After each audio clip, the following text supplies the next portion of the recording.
my name shall be great among the Gentiles. And in every place incense shall be offered unto my name, and a pure offering. For my name shall be great among the heathen, saith the Lord. Can you see the mandate? In every place, incense shall be offered unto my name, and what? A pure offering.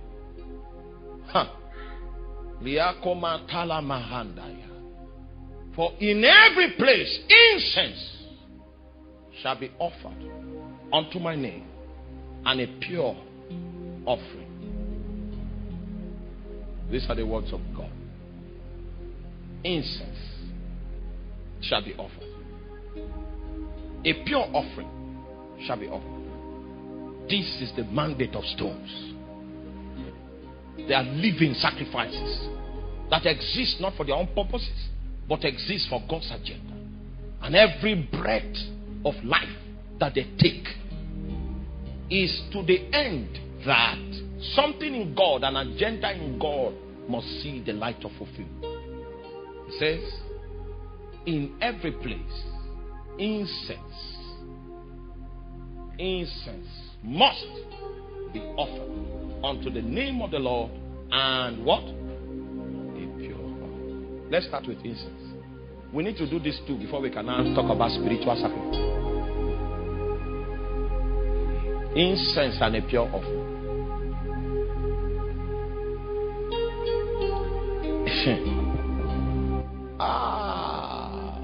Have you heard what Jesus said? He said, if you want to give your offering, and you discover that a brother has problem with you, don't bother offering it. He said, go back, be reconciled with your brother before you come back and give the offering. Which is a scripture that I believe most Christians are not practicing. That scripture is a minor. It doesn't see so much of compliance. The scripture may not be relevant until what we want to offer is incense. Then you realize that there's a protocol that is required. Now, listen to me. It's your heart that is the altar. God does not take money, as it were. Physical money. You give the money to God. We receive it. But something else leaves you. There is something in your heart. When you gave it, before you gave it physically, you had released it from your heart. Because I know there was a time God said I should give 500,000. I gave him the money, physical money. But I released it from my heart 2 weeks later. So the incense came 2 weeks later. Because I didn't release it. So two reactions take place. There was a time you released it from your heart. Because I've seen sometimes like that God said, give me this. And I said, all right, it's yours. But I've not given the money physically. Do you understand? And the miracles he promised started happening even before I gave the physical cash. Because incense had ascended to heaven.